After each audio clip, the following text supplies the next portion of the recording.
July 8th, 2005. I'm here with Joe Graziano Sr. from Terry Lynn, which I was told your official title is, which we'll get to in a moment, Vice President of Purchasing, or when they're not really happy with you, they call you the buyer. But anyway, Joe Sr., as far as I'm concerned, is an institution in this business, and I'm extremely happy to be here and be here with you and having a conversation, hope one of many conversations about the pecan industry. And before we get into any questions or things that you were just about to, before we go on camera, begin talking about your dad and the stories. And so why don't we start right there? Talk about the history in the business and when everything started. It was, I think, 36. Well, you know, this business has always been a really interesting business, and you'd need hours and hours of tape to really tell the whole story right from the very beginning, you know. But he was a particularly interesting guy. He traveled a lot, you know. Every year we would take a trip and travel south and visit with all the people he ever bought from, and we'd drive from Chicago all the way to San Antonio. And then on the way back, he would stop and see his customers. So Charlie was a great guy. I mean, he was a guy that everybody loved. And he never lost a sale, because once he got a customer, they loved him, you know. Right. So he was a great mentor. He taught me an awful lot. And he shared with me almost every experience, every convention he ever went to. You know, we went together, and meetings that we would have with the local sheller organizations. He would always take me to those, you know. He had a very humble beginning. You know, prior to 1940, the whole industry was basically a hand cracking operation. Mm-hmm. We paid men 50 cents a day to hand crack nuts, and women got paid 10 cents a pound to clean them and bring them in finished clean, you know. Mm-hmm. So, you know, here was a business where for $800 and a table and a bunch of chairs, he was in business. Mm-hmm. And back then, the city of Chicago had 8, as I remember, people shelling pecans. And most of them shelled for a company called Kelly Nut Company. Mm-hmm. And, I remember that name. yeah. And Kelly Nut Company in 1953, their sales were, as I recall, $12 million. And that was pretty big for its time, you know. Sure. And they were bigger than anybody in the industry. And so they had all these little shellers in Chicago shelling for them. And they were paying them on a per pound basis. Mm-hmm. Well, when around 1940, the industry started to get mechanized, you know, the first pecan crackers and those kind of things. And when 41, when the war started, and the government put restrictions on what you paid it for and what you sold it for, you know, they had all those controls. It wasn't difficult for them to make money. Mm-hmm. And so the industry started to get mechanized, and it was a lot of fun. I mean, this business has been super from the standpoint of the excitement that goes with it, you know. You can imagine starting out with nothing and building it into what it is today. You know, and being involved in every step. It was just super exciting. We invented a lot of our own equipment. We built a lot of our own equipment, you know. I mean, I personally learned how to weld. I taught Jasper how to weld. Wow. Yeah. So, wow. You know, these were all things that was very exciting for us as young people. And was it gas or what? Gas welding or arc welding? Which one was it? Arc welding, yeah. Okay. But prior to that, we made everything out of wood, and we were drilling it and bolting it together and all, you know. But I happened to learn how to weld, and you know, he asked me, "Would you show me it?" So I showed him, you know. Mm-hmm. But anyway, we built a lot of equipment, all of our own, for many, many years, you know. But of the 8 people that were in Chicago, there are only 2 survivors today, and that's San Filippo and ourselves. I don't know the reason why the others failed. Probably just lack of interest. Maybe they didn't have family members coming up into the business, you know. but they basically all just eventually phased out. Mhm. And as the industry become more automated, you got to have better equipment and bigger buildings and things like that. They were They willing just to didn't do want to that. I remember Messino. Jimmy, for some reason, he sticks out in my mind. Jimmy Messino, I think was his name. And I think he was second The generation. Messino brothers had a place, a storefront on Clark Street, Right near Wrigley Field. right near the Wrigley Field. Yeah. In fact, they would turn their whole alley and their whole area into a parking lot, and they charged people a park, for the games. Mm-hmm. And they also got out of the business, and I think they got out of it because they didn't have any family members Mhm. coming up, and they were getting up in their years, Yeah. But Now, Tino was a significant sheller. Tino Marsali and his father John had probably one of the largest shelling operations in the country at Mhm. one time, and they had Luzetti, Bruno Luzetti, and his brother Armin and another brother do all the shelling for them. Mm-hmm. But they didn't do very well. They lost a lot of money in several years in a row, and they decided to get out of it. Mm-hmm. So they quit shelling. But the largest one in the city was a guy by the name of Al Barsati, the Barsati Nut Company. Mm-hmm. Al was a great guy, and he was a good one to listen to. He was the only one who was a college-educated guy. He brought a class to the group that you'd all sit there and listen to him, because you knew he was educated, and he studied the business, and he was very careful about statements that he made, that they were always accurate. Mm-hmm. And every once a month, we would all meet at the Como Inn for dinner. It was like the mafia dinner, once a month. And like I said, my dad was very good about always bringing me to these things. Mm-hmm.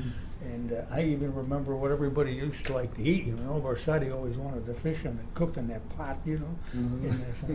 And Jasper always ordered a steak. That was his big deal. He had to have a steak, But we had great meetings. It was a nice group of guys. But gradually, they started falling by the wayside, and Mm-hmm. we ended up with 2 or 3 people. And then what happened was the procurement thing changed. We used to be able to have pecans shipped up here from all over Texas, Oklahoma, Georgia, wherever, and always be able to buy pecans. But as the Mhm. years went on, it was getting more difficult because the growers were getting bigger, they were Mhm. getting more mechanized. They didn't want to be packing the pecans in burlap bags and shipping them up to Chicago and possibly get them rejected and have problems. So they were looking for markets close to where their orchards All were. in-shell basis, or were they starting to get into some cracking themselves? At that point, no, they were Okay. not cracking. Okay. Not cracking. The industry basically got started back in the late 20s. It was primarily Jews and Italians. Mm-hmm. There were a lot of Jewish guys. Morris Krause was one from Natchez, Mississippi, that was in the junk business, and the pecan was kind of a thing that sidelined, he bought, but then eventually he got into the pecan shelling business. Wow.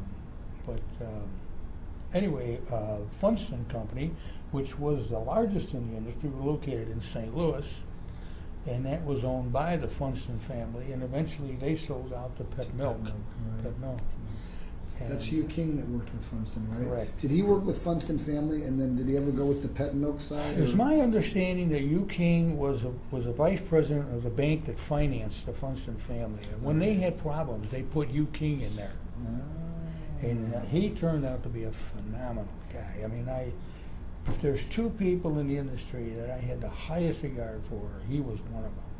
Yeah. And the other guy was a guy by the name of M.M. Monroe out of Waycross, Georgia.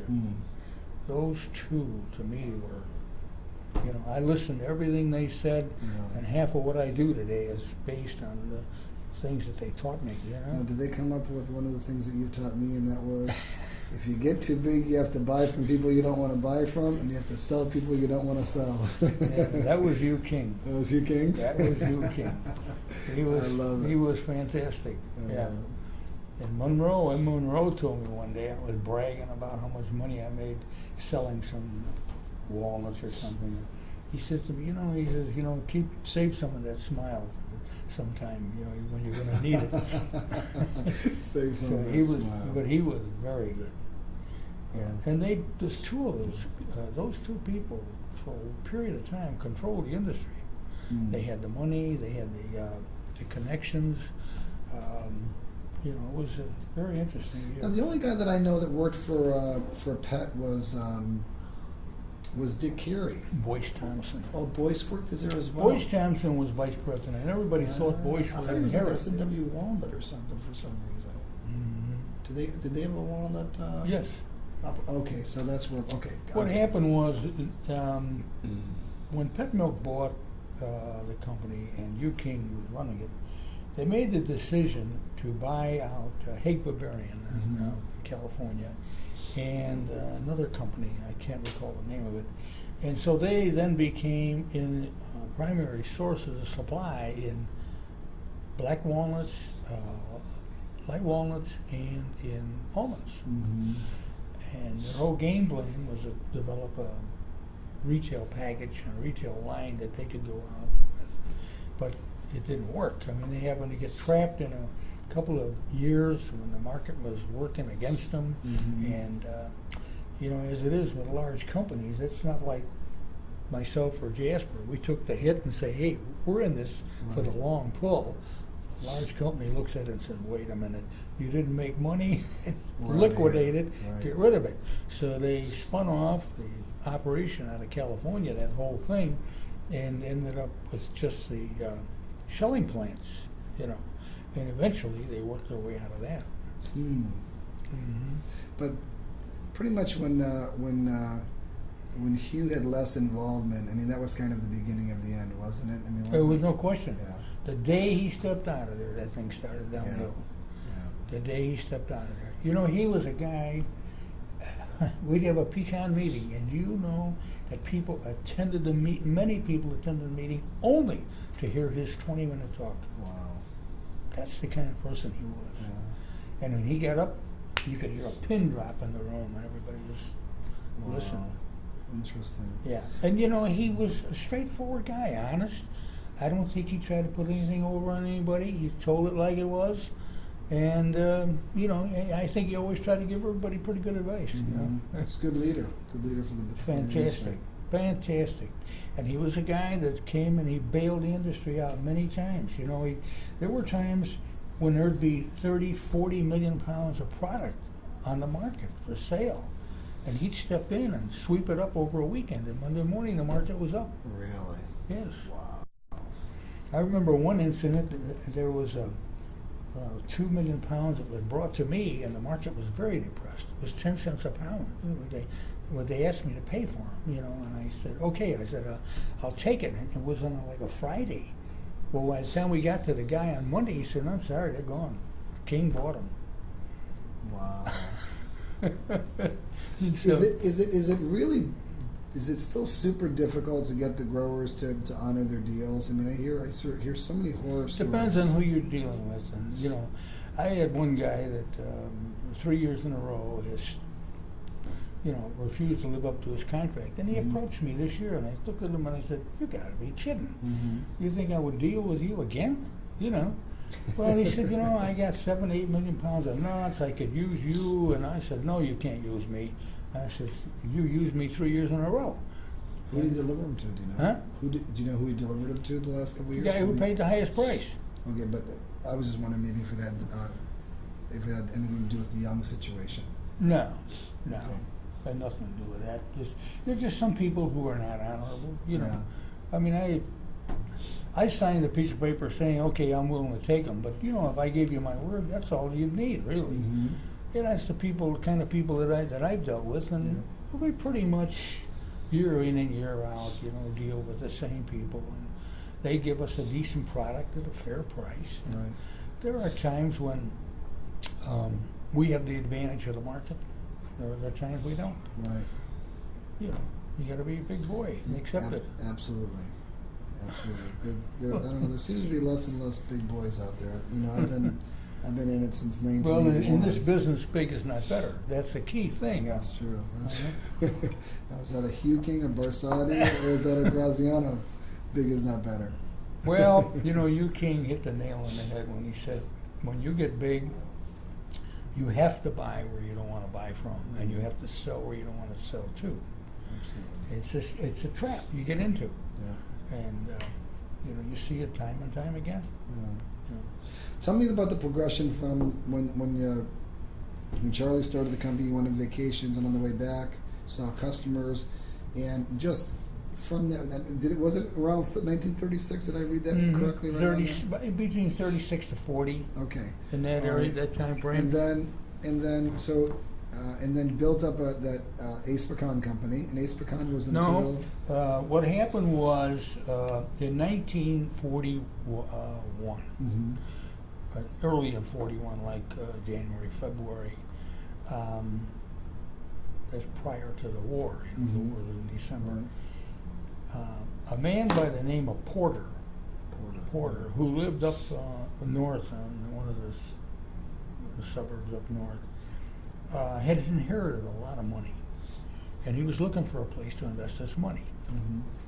And he became friends with a broker by the name of Macaulay, Mac Macaulay. And Macaulay was well known in the nut business at that time. And he said, asked Mac, he says, you know, this business sounds interesting. Is there a way I can get involved? So they approached my father, who had this little store. Interesting, we passed that store today when we were. Is that right? Yeah. The store is on Orleans Street. The building is still there. Orleans and what? It's between Division and Chicago Avenue. Okay. It's I didn't get the name of the street, but I can go right to it. Wow. It's, ironically, everything is gone there, but that building. Really? And I looked at that, and boy, I brought back memories from back 40 years. But anyway, he had a hand operation in there. My dad, you know, with a bunch of women and the guys cracking nuts and whatnot, and they approached him to run a pecan plant that they were going to put together. So Mr. Porter told my father, he said, Charlie, I'm going to give you $3,600 for whatever you got here, and you come to work for me. It's $50 a week and 5% of the bottom line. So my dad, you know, at that time we were looking for a way to buy a home out west, you know, whatnot. So this is a great opportunity. So Mr. Porter said, we'll do this for a year. Either one of us is not happy, we'll put you right back here. You keep the $3,600. Wow. So that was where he got hooked up with the company, and they called it Porter Products. And Mac Macaulay, he had a lot of connections with the A&P company at the time. And so we did all the pecan work for A&P, and we packed all the candy, the little candy bags. Wow. Nice. You know, so it became a pretty good size operation, you know, big. And my dad did that for 5 years. And in 1946, I remember we went out to dinner at Mr. Porter's house, and he told him, he said, you know, Mr. Porter, he said, I really would like to go in business for myself. And he said, Charlie, he said, if you leave, it's over. You know, he said, well, I hate to do that to you, but he said, I really would like to be in business for myself. He said, okay. And so they closed the business. Wow. Completely shut it down. And my dad started up, it was a very humble beginning. The building was kind of derelict and the equipment was old, but he gradually built it up, you know. And he had a lot of help from people like the Monroe's family, who were very eager to help him. They liked him. Like I said, Charlie was a guy who was very unusual. I never forget one day, Mr. Monroe walked in our office, and we had just moved in our new plant in Elk Grove Village. Morse Avenue. No, it was on Lunt Avenue. Oh, Lunt. Okay. Lunt Avenue. And he came over. He came to see the plant. He was on his way to Funston Company, which is another story. But Right.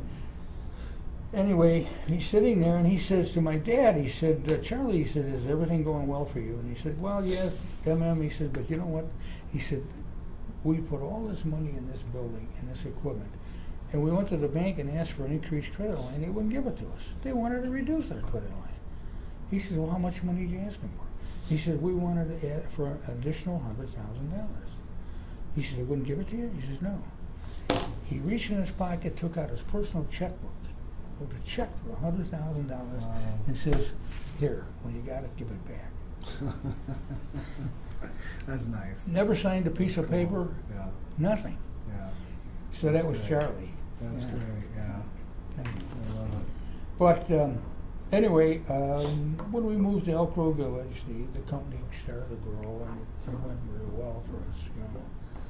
But a lot of it had to do with relationships. Mhm. My father had a lot of great relationships, which he introduced me to, and gradually, you know, the whole family got involved. Now, did you, pardon me, so you went from Chicago to Lund for some reason. Did you have Lund and Morris? Did you have the two? Well, what addresses happened on was there? when we were in Chicago and we decided to move and build a new plant out in Elk Grove Village. That tell you how that went about. It was 1958 or 59. I said to him one day, I said, Dad, unless we do something with this company, I got to do something else. He says, do what you want to do. So I got together with a guy by the name of Marshall Bennett, who was with Bennett and Kindweiler Real Estate. Mhm. And Marshall said to me, let me show you an opportunity. And he takes me in a car, and I drove, and I thought we'd never get there. We get to Elk Grove Village. I mean, this is a big cornfield out there, you know? And he says, look at this.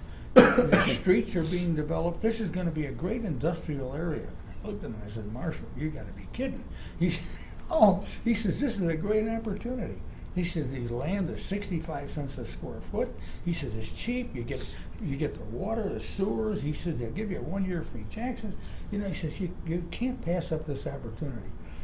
So anyway, I bought an acre of land there to put up a building. Mhm. Now, this is all, my father knew nothing about this. He said, do it. So that's what I was doing, you know.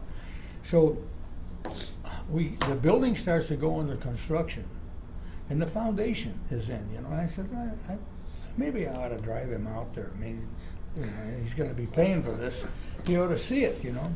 So we get in the car, and we drive down the Eisenhower down to the Kennedy, and take the Kennedy and drive out to Elk Grove. This took about 35, 40 minutes. He didn't say a word, you know. He didn't say a word. So we get out there, and we get out of the car, and he looked around, and he sees this foundation out there, and nothing else around, and he said to me, you finally went off your nut. You know? Now I know you're crazy. Anyway, the building went up, and the company started to grow very well, and we were picking up a lot of customers. But we were very innovative, very creative people. I remember we tried to expand into, the can business and whatever. And we couldn't get anywhere with that because in those days they used lithograph cans. Mm-hmm. You know, all lithograph. And we couldn't afford to do that because when you went to the can company, like American Can or Continental Can Company at the time, you had to order hundreds of thousands of printed plate. Wow. And they'd have it on the floor. When you wanted the cans, they'd make up a truckload and send them to you. Well, we couldn't afford the inventory on the cashews and the mixed nuts and all that. Right. So I went and talked to a company called Fort Dearborn Lithograph over in, I want to say Niles. And I said to him, you do a lot of printing of labels for the food people. By any chance, do you think you can print this for me? I said, but you got to make a cashew look like a cashew. Mm-hmm. It's got to be perfect. Well, we think we can do that, Well, they had never done it before. They had always printed labels, food labels, with like a peas. They were drawn. Mm-hmm. They were not pictures. They were drawn. Wow. And same thing with peaches or whatever. So now this is the first opportunity where we photograph and we're going to duplicate it on the can. Well, when we came out with a can of mixed nuts. Everybody laughed at us. They said, "You'll never sell a paper label in this business. Everything is lithographed." You're washed up. Yeah. So anyway, as it turned out, it was a bonanza because one of the first customers we went to was a Topco company. I don't know if you're familiar with them. or not. Topco, sure. And it was almost impossible to get business from them. And I walked in there and I sat in front of the buyer and I said, "Look," I said, "I'll lay in front of you my costs. I'll tell you exactly what it is that I can do this for." I said, "And I can save you a ton of money on your inventory." So when I explained to him that on this table I could put enough paper labels to pack for 15 years, he couldn't believe it. And Wow. immediately got that business, and we got $4 million worth of business overnight. Wow. So that was the impetus for us to get that going, They were our first major account. And so then Ace Pecan Company grew, and before you know it, we had multiple building locations. And ironically, the multiple building locations was our downfall because we lost complete control. It's Yeah. just, it got out of sight. We didn't know what the hell we were doing. So anyway, eventually that didn't work and it failed. But, You sold that to Trier Vending, Jury Remain, and then at sometime, I don't know what the timing was, but then you started Terry Lynn, or actually Terry started Terry Lynn. Well, what happened a was fundraising business. Jerry Ramin, and I had an understanding about how that was to go together. And had Jerry lived up to what he said he was going to do, and things had gone along the way, we'd be a huge company today. But obviously he didn't really intend to live up to that, because almost from the day that he got in there, he started firing everybody we had there. The first guy he fired, which astounded us, was Roger Ninneman, our production manager. Roger had phenomenal knowledge of production. I mean, he was in the food business for years, and he knew everything. And Jerry brings in one of his buddies, to run that, and the guy didn't know that much about the business. And they kept stumbling and making mistakes one after another. And eventually, and I had, my deal with them was I was going to stay with them for 3 years. And so I had asked them to let me out of the contract early. I said, "Look," I said, I've had enough. Right. It's not going to happen. But anyway, I left him like in April. In June, they filed bankruptcy. I wasn't really aware they were that bad a shape. But they filed bankruptcy, and when it went into the bankruptcy court, Sam DiGregorio went into the bankruptcy court, and he bought the nucleus, the Morris Avenue plant, which was the big facility, most of it, And Jerry Ramin had sold off our mail order business. That was a phenomenal business. We were making so much money with that. And he sold off the pecan plant down in Georgia. Right. I was going to say that. So when it went into the bankruptcy court, by that time, my daughter said to me, "Dad, I really would like to get back into that business." She said, I really enjoyed doing that.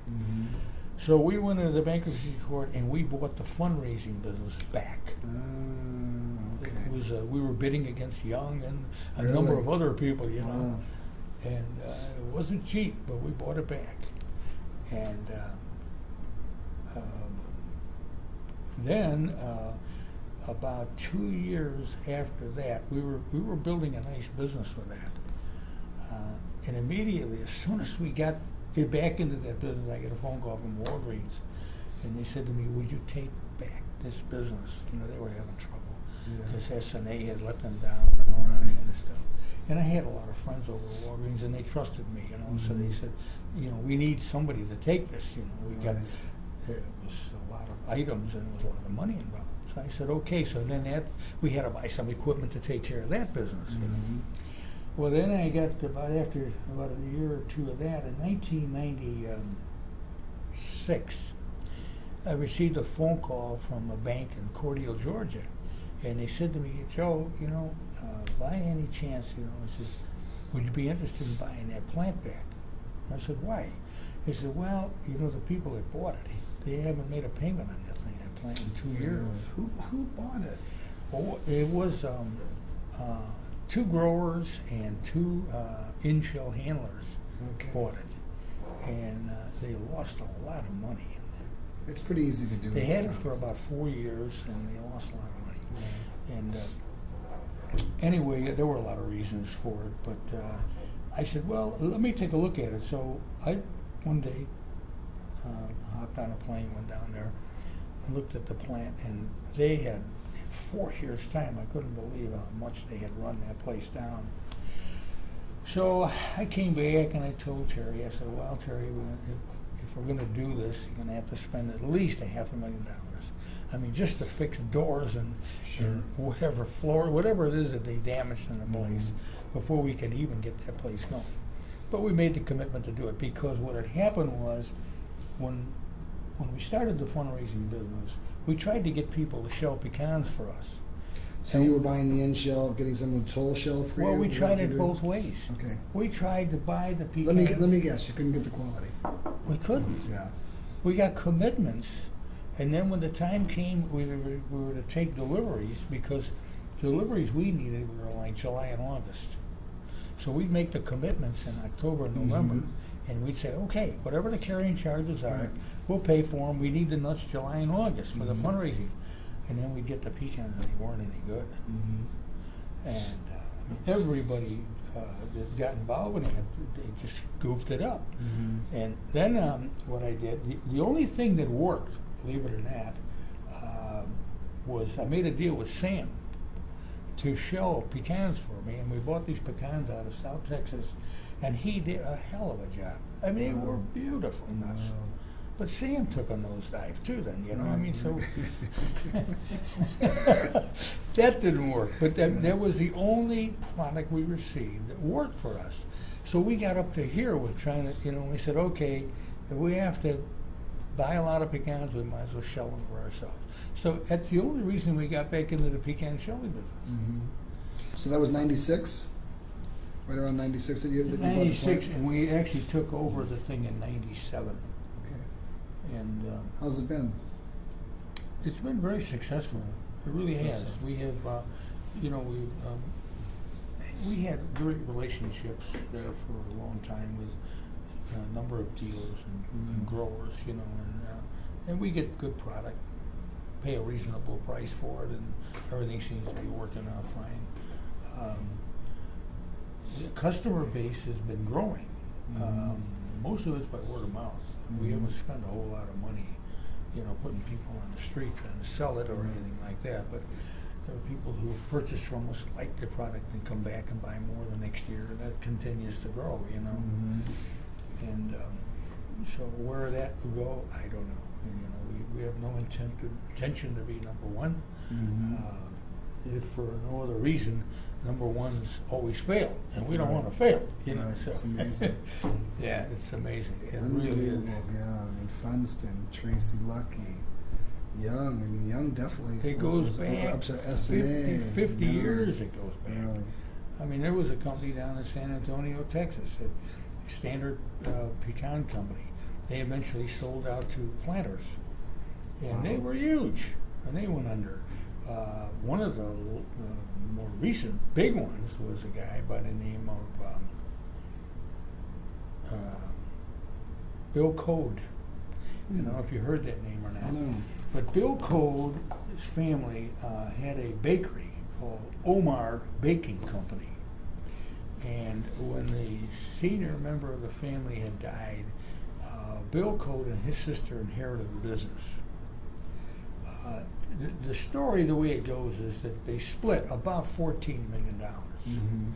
And Bill became fascinated with the pecan business because when he was in the cookie business, he was buying a lot of pecans. So he tried to talk his sister into investing money with him and going to pecan business. She said, no way, I'm putting it in stocks and bonds and forget about it, you know. So he hooks up with George Martin. And George Martin helped him. They engineered and built a beautiful building. I think it was about 5 or 6 stories high down in San Antonio. and the volume was going to be incredible, like, I guess in the 30, 40 million pound range, And they ran into all kinds of problems. The design of the building was causing them a headache because the way they designed it was the product, when it was delivered, was dumped in a pit on the ground and elevated to the top of the building. Right. And the dust and everything, the contamination was working its way down through the plant, and they couldn't control it. Wow. And they had a lot of product that was condemned by the Food and Drug, and one thing led to another, and Bill ended up going broke. Wow. Yeah, but it was quite a facility. So then where did George? I thought George's father was involved with the whole Sunshine Nut Company. George's deal. dad was a Sunshine Nut Company, Okay.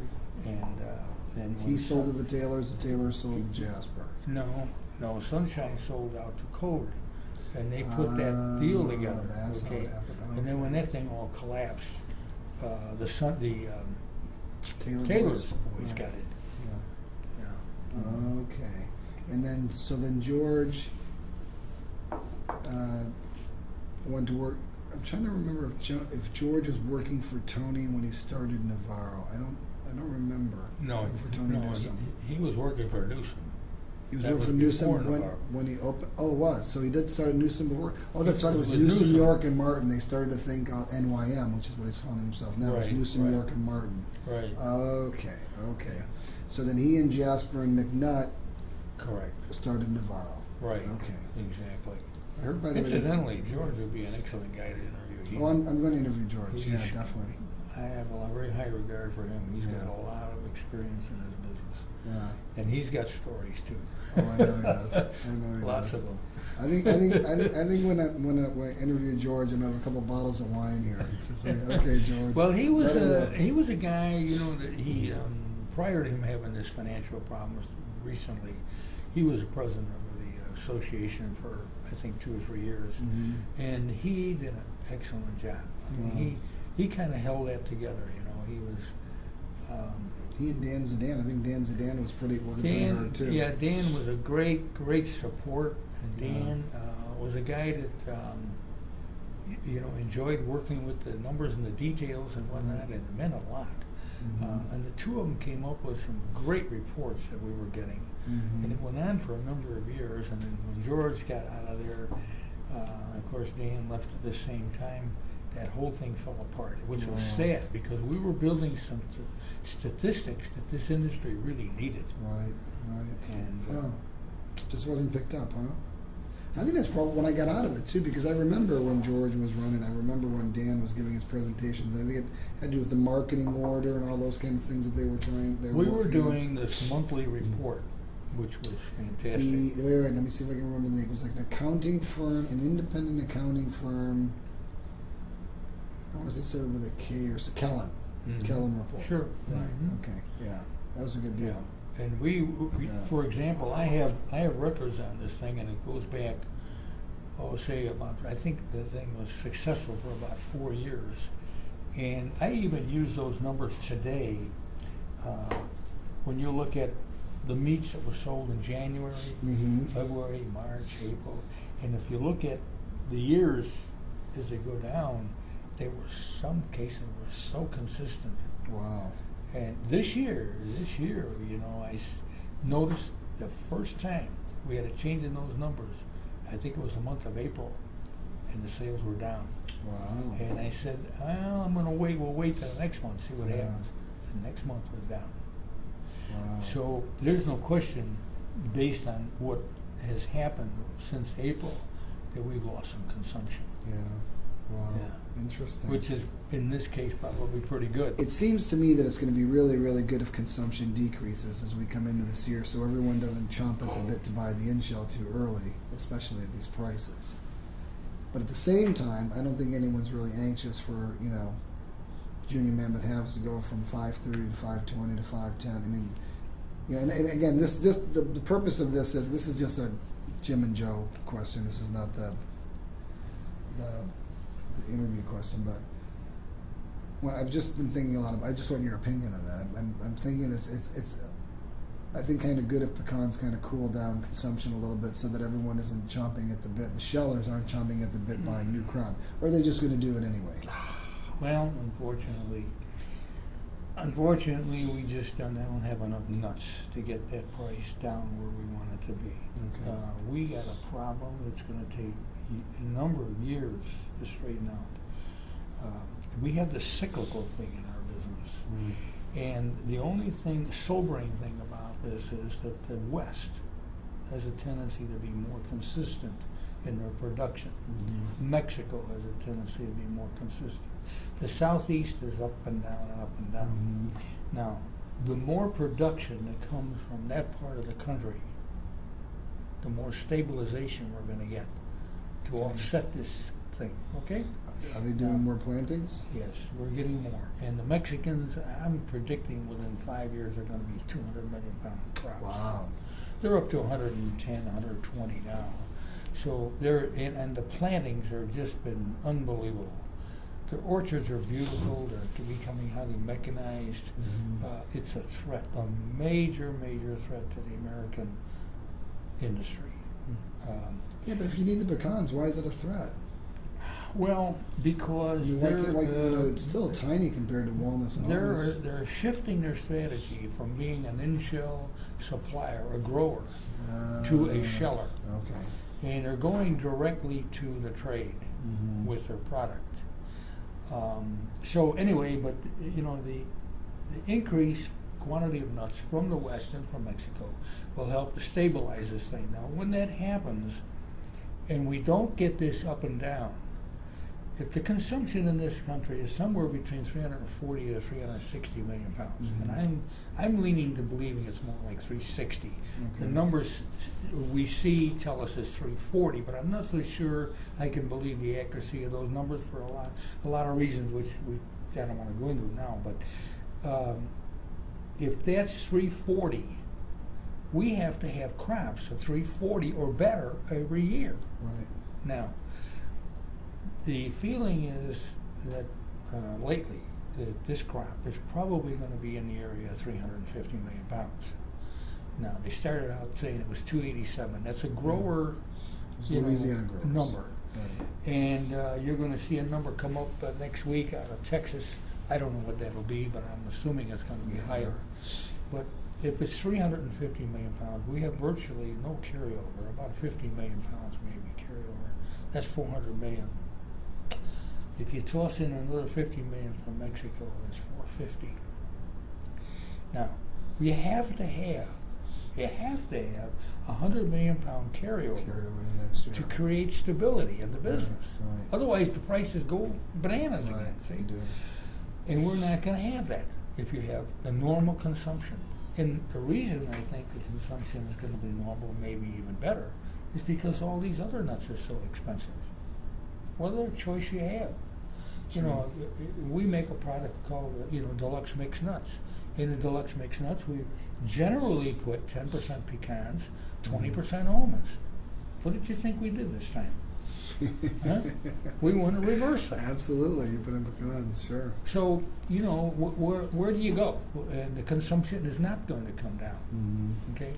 And you have a lot of companies who have made super major commitments to products, whether it's a cereal, it's a candy bar, or whatever, and they've paid dearly to get those products on the shelf, to get them marketed, and they're saying, ugh, if we got to take a hit for a year, it's better than losing the space and have to buy it back again. Mm-hmm. Absolutely. So they're not backing off, okay? So anyway, that's my opinion only, and we'll see what happens. So we've supplied 450. Yeah, and I don't think we're going to get much relief from. I'm going to Turkey first week in September, and I really was hoping we'd have a monster crop there. We'll find out if we really do, but that's not going to help the almond situation either. They're dealing with a huge apricot crop, so that's diminishing their revenue. So I guess they're going to try to make it up some other Make it way. up in the hazelnuts, yeah. But no one has all the answers in this business. Yeah, that's what's very strange about this. You can't say, "Hey, you've been in it for 50 years. What's your experience?" Forget it. I mean, it doesn't mean anything. Did I ever tell you? Did I ever tell you there was a book written on the pecan industry? Did you know that? No, I did not know that. At a pecan meeting, the Azar brothers, who were in the business at that time, they came to the meeting and they passed out books to all of us. They had written a pocketbook, and it's Azar Brothers are 75 years in the industry, and you open up the first page and it's blank, and the next page is blank. So you had 150 blank pages. That's great. I believe it. That's Okay. great. Yeah. So no one has all the answers. They really don't. I always said, I say to a customer, if the shoe fits, wear it. It's as simple as that. If you are making a product and you can afford to pay $3.50, $5 or whatever for pecans, and it fits, wear it, use it, forget it. True. Yeah. Absolutely. Yeah. Everyone that tries to outsmart this industry fails miserably. And what is MEI came in and bought up all those companies? Oh, sure. Failed miserably. Yeah. Kluge came in, bought all those The companies. biggest failed thing that has miserably. killed a lot of those people, the last one was this group that, what's the name? Mormon Partners. Partners. Right. You know, they came into the industry expecting to buy a lot of nuts, and they went out and sold short. Mm-hmm. You don't sell from an empty wheelbarrow. Yeah. That's really important. And a lot of people have done that, and they've gone broke. Yeah. That's what happened. You That's know, what killed Young this year. I They sold remember short. one year my son called me and he said, "Dad, you got to come down here. We got a crop you won't believe." I get down there, sure enough, these trees are loaded. The limbs are hanging down on the ground. I said, "Boy, are we going to have a field day?" Well, along come July, no rain. August, no rain. And then all these tree experts are out here saying, "Don't worry about it. We get 1 week of rain in September and that'll do it." We didn't get the rain in September. The nuts never came out of the trees. A 400 million pound crop ended up being zip, nothing. Wow. And you'd be surprised how many people in our industry, knowing that crop was coming, sold a product at distressed prices, expecting to buy it cheap. And not only did that, but then went around and sold short. Okay? Now they lost money on their inventory, Right. and now they're selling short, and they couldn't cover. Unbelievable. And Morvan got trapped in that. They figured that plant was going to do 30, 40 million pounds, Right. and they went out and they sold like crazy, and a lot of people bought those nuts Oh, I home. remember. They sold the halves at $1.95, and when it came time to deliver, the price was $2.75, and most of it they couldn't cover. But they delivered though. Yes, they did. Yeah. They delivered a pound. They took a Yeah. huge hit. Yeah, huge. They were honored. I think what wasn't it about like I think it was like $5 to $8 million they lost, something like that. if I Oh, remember. probably more than that. Yeah. The numbers were big. I remember hearing it, but I don't recall. Yeah. Huh. Yeah. It's interesting that this business that a big player can't come in like that. They can't come in. I mean, well, my only experience in like 23 years has been the MEI group. Remember the goofball from Minneapolis that owned the Twins, and they bought the Bonner Raisin, LA Nut, Sure. Azar. That's where Azar sold out. Yeah. But all of those companies, I mean, That unbelievably was the guy that aggressive. had the Pepsi-Cola franchises. Exactly. Yeah. Yeah. I can't remember what his name was. Started with a P, I believe. It'll come to me.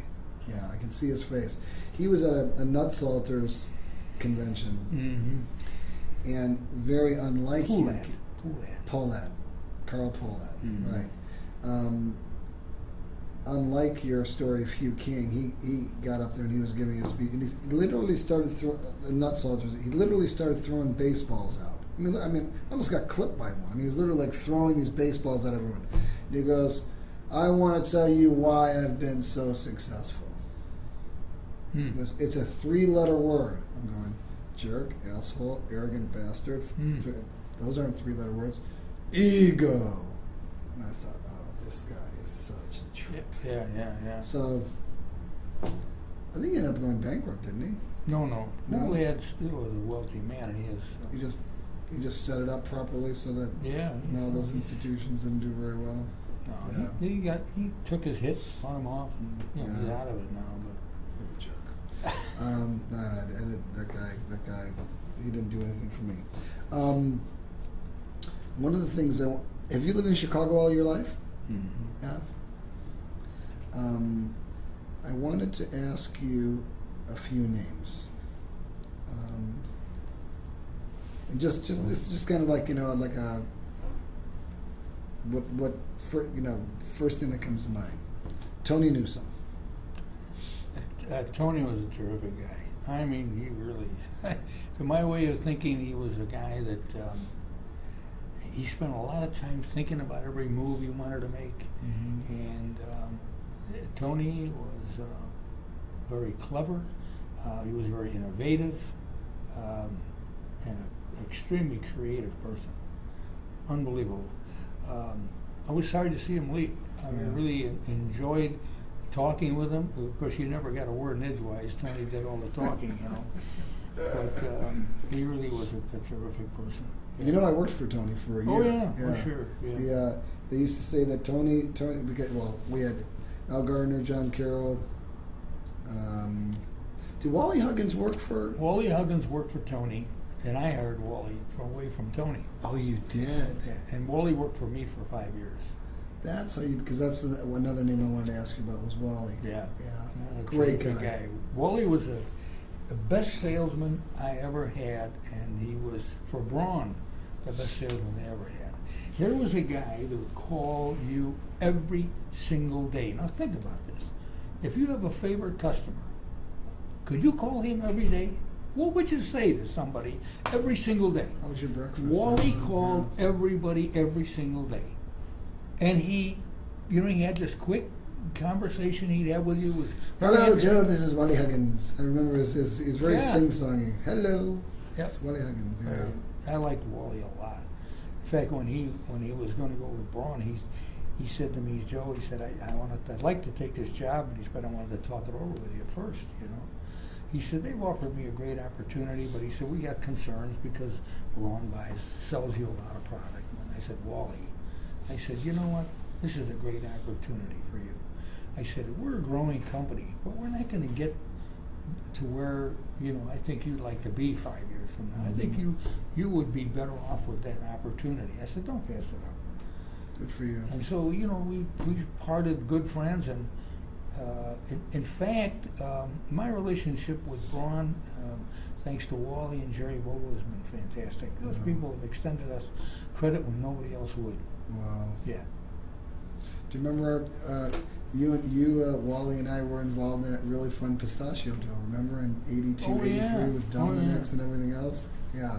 We did a terrific job. The with trifecta of, We had 1 year, we did over 7 million pounds of pistachios. Yeah. That was a great time. That was fun. Iranian pistachios. Yeah. I hope we can get them back. You talked about Barsati. Givens Young. And for that matter, Francis Tracy. It's kind of like that whole southeastern gentleman, like. Well, this business really was built by what I call rugged individualists. Mm-hmm. And these were two guys who were rugged individualists.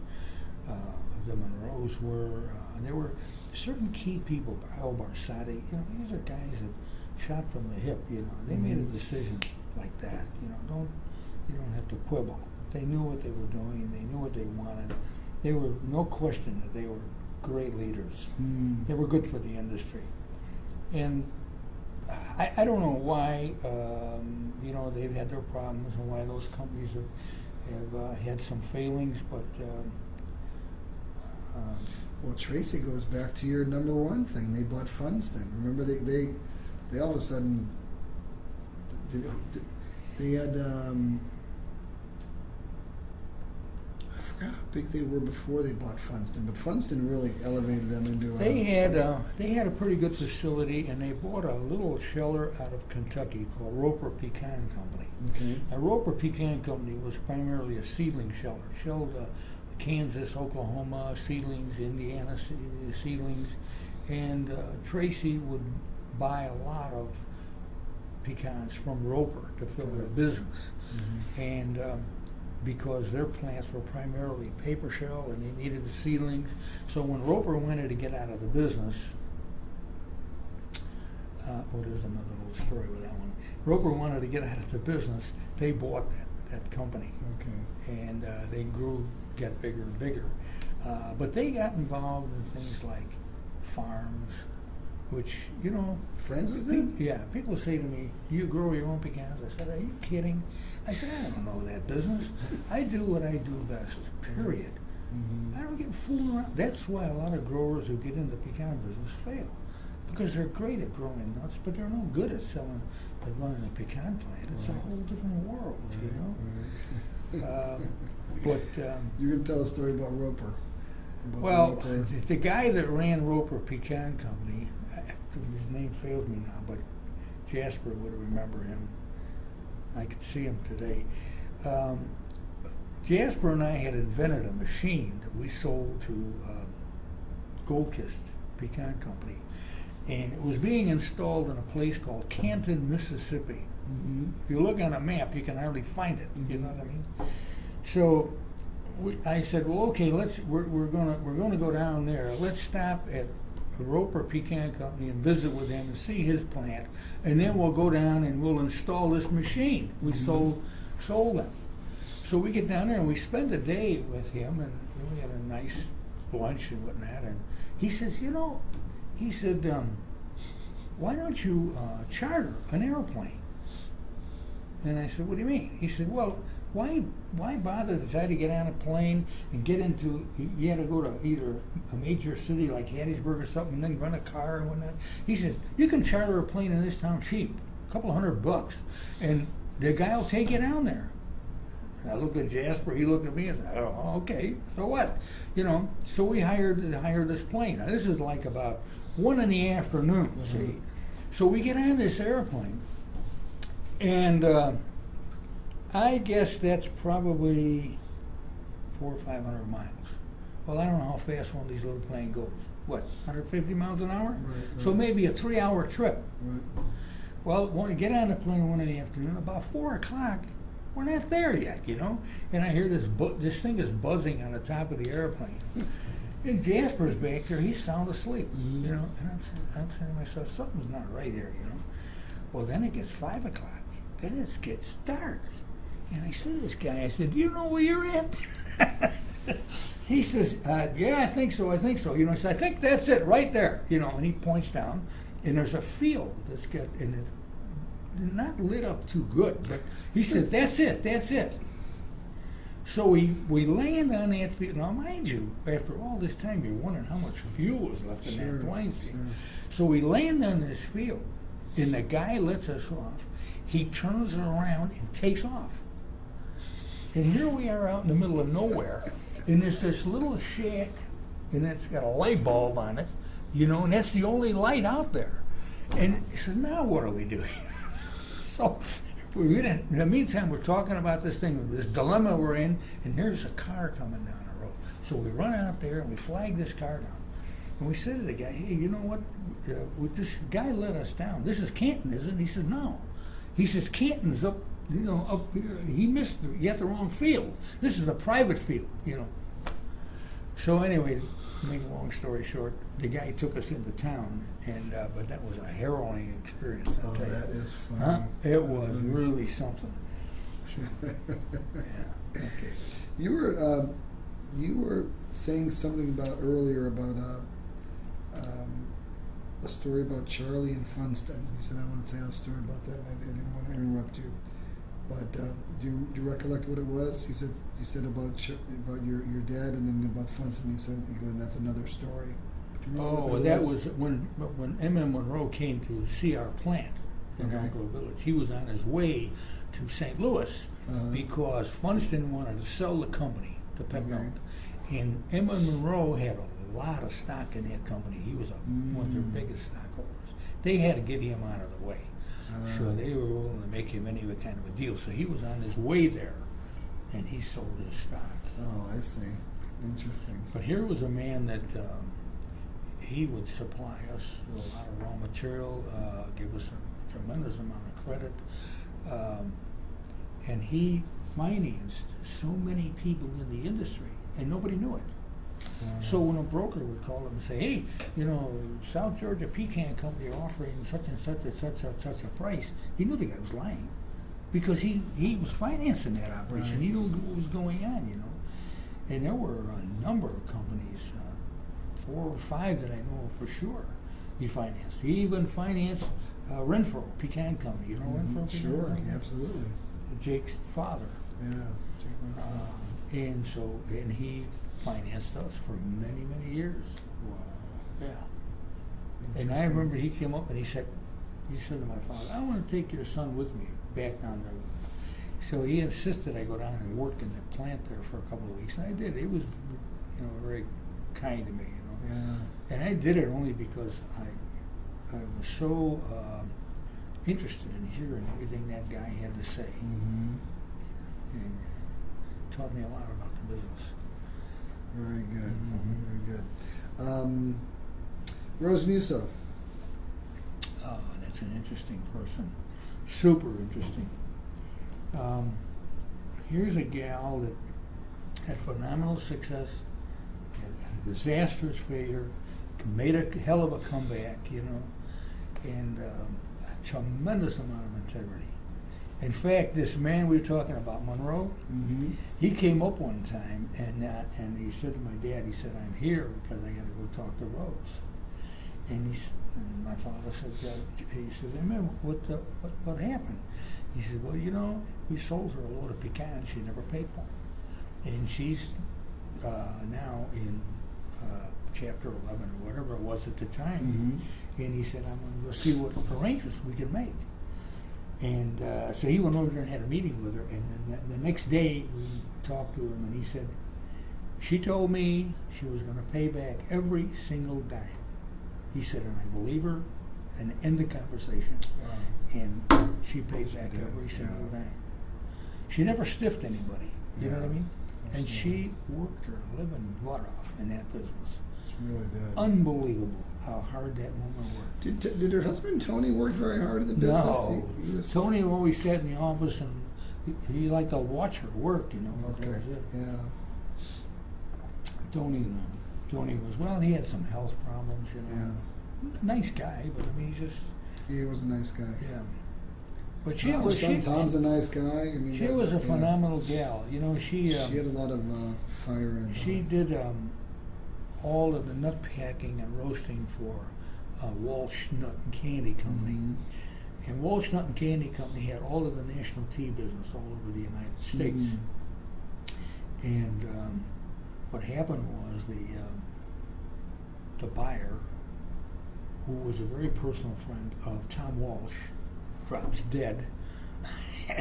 That whole business went up for grabs, you know, and it got her trapped because, and that's when she had her financial problems.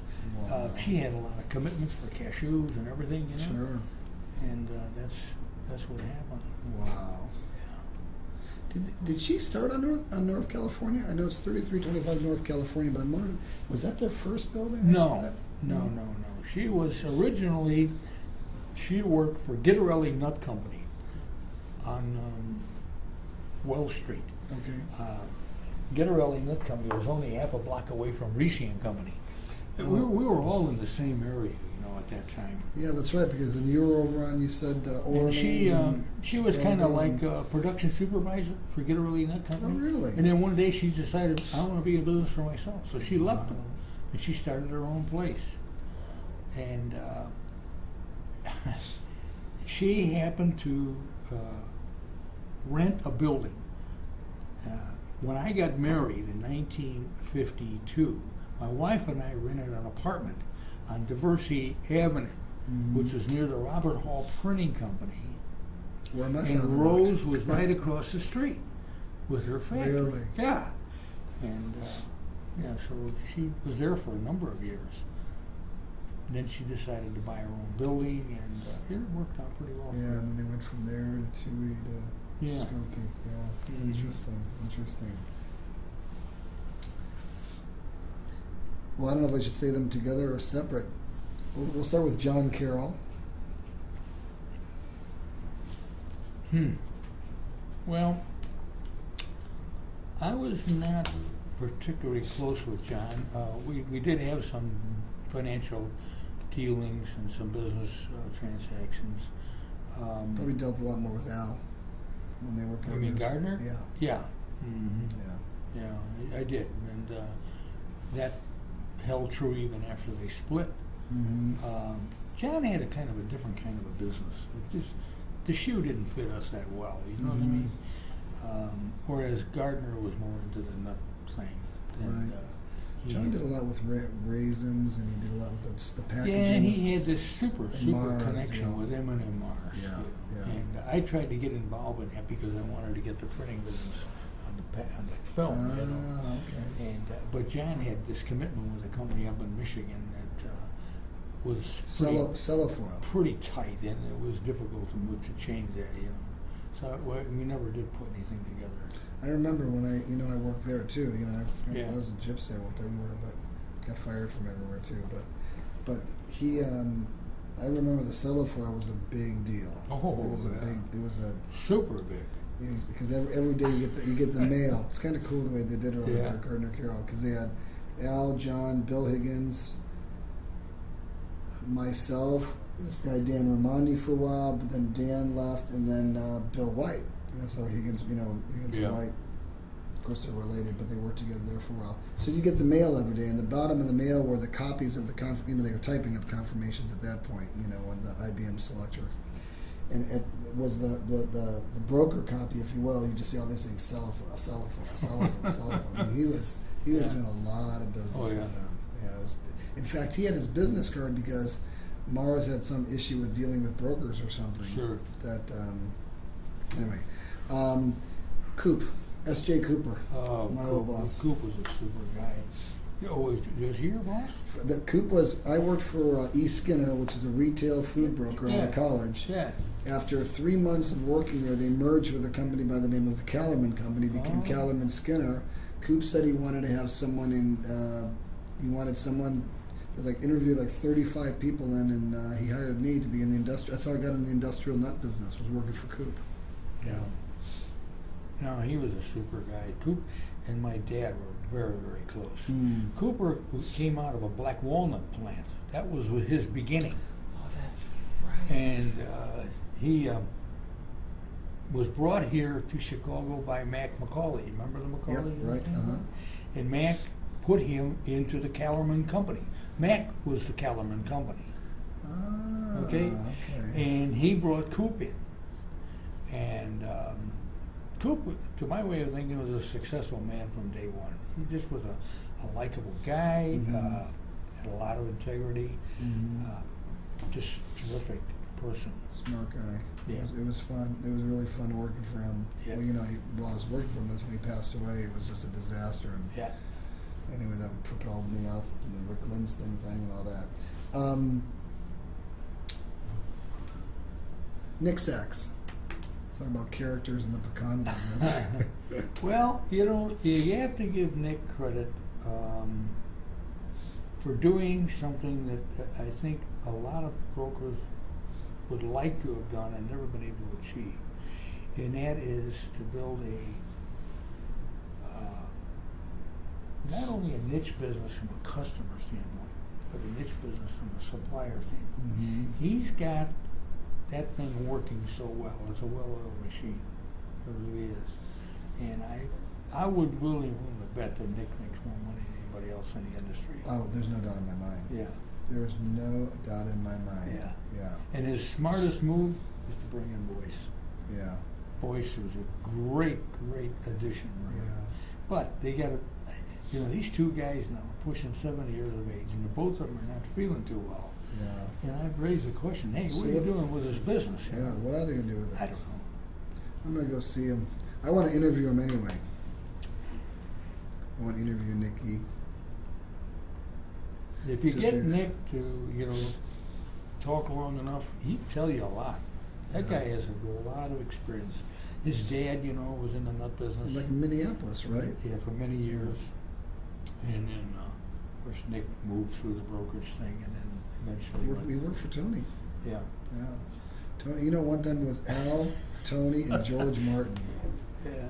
It's yeah, interesting that all the successes around today are all guys that originated with Tony. Yeah, it is interesting. Yeah. Well, I don't know if I don't think I ever finished that. That said, I can't remember who said. I think it might have been Rose Musso that told me that she said that when I went to go work for Tony, she said, Tony should. Oh, no, it was Jerry York. Jerry York said Tony shouldn't pay salaries; he should charge tuition.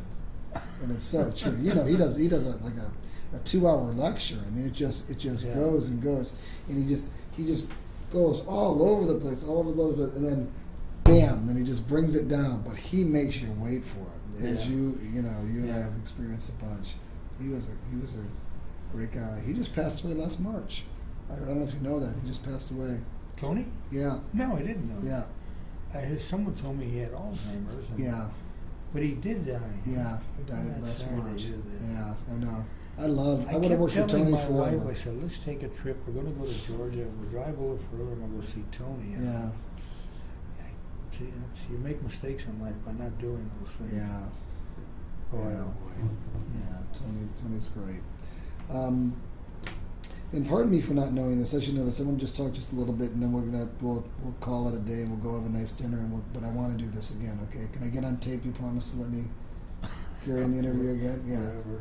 Okay. Good. There's Terry, Jr., Mark, Chuck. Mhm. Am I missing anyone? Your kids? Well, Gail, my second daughter, is a school teacher. Okay. Yes. She's Gail. not the one. She's not in the business. I don't think I ever met Gail. But the 5 children are the owners of the company. Right. Okay. All right. So I got 4 out of 5. That's how I end up becoming a buyer. I see. I figured I'd get that from you eventually. Now, how many grandchildren are there now? I have 14 grandchildren, and we've got, I think, 3 or 4 of them already in the business. So would that be, is Amanda? Amanda and Angie are the And 2 Angie. oldest girls, and Michael is with his dad Chuck in the printing company. Right. Okay. Okay. Okay. And my daughter Terry has got a great young man coming up named Matt. He's going to college now, and in fact, he's going to take a trip with me to the Texas Grower meeting next week. Oh, very I'm cool. taking him with because we want to get him involved. Yeah. He's going to be a good one. Well, that's great. And, let's see, we have several others coming up. They look pretty good. Yeah. This is the Graziano farm team, right? To keep Terry Lynn going. Well, if they can keep the business growing and keep it successful, it's a nice opportunity for young people. It's so hard for anyone to start a business today. Mhm. It requires an incredible amount of money. And I talk about my dad with $800 on the table and Right. chairs. That's a lot different from what it is today. That's true. And so it's nice if you can hand it on down to them, provided they're qualified, and they're smart enough to know that they have to bring people in to do things they're not qualified. Right. Which that's one of the failings of family companies sometimes is that the siblings want to run everything and don't want to delegate, and we don't have that problem. We really don't. Our people are really good. Very good. Yeah, you're right. Your products are excellent. I mean, Yeah. they're really a pleasure to sell. And I mean, let's face it. There's no boomerangs. They don't come back. Yeah. You sell them. The people are happy. They want to do more business Yeah. with you. So it's a real. And I have to tell you, it's just a little side note here. What Junior did to pull off on this packaging thing for an unnamed customer, it was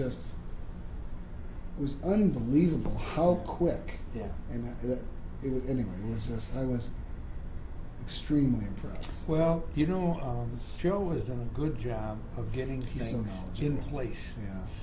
And one of the things he has done a phenomenal job on is our QC department.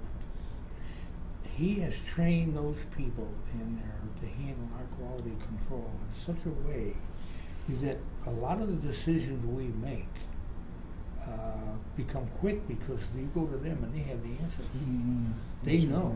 Yeah. And we're very proud of that. I mean, they take and examine our products in and our products out, and we retain samples of everything we ship, and we ever have a problem, we can go back.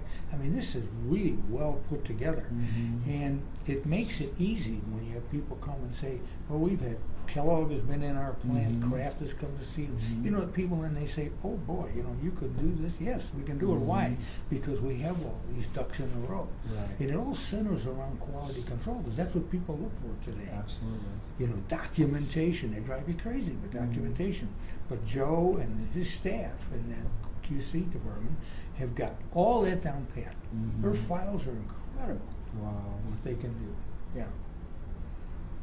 So we're proud of that. Yeah, it should be. And Joe engineered that building. I mean, he's a very Oh, I talented didn't realize that. Now, you mentioned earlier that you're thinking about expanding a little bit. Well, 'Cause you bought because you got the packaging by design attached to the same building, and then Terry Land. So what do you well, do you we have could, a bunch of land there? The property, they can more than triple the building Oh, okay. on that property. Okay. So they're talking about what they refer to as phase 2, adding the second part of the building in, which will be another 100 and some thousand square feet. Most of it is probably going to be refrigeration, cold storage, you know, because we rent so much outside warehouse. Yeah. So that's that.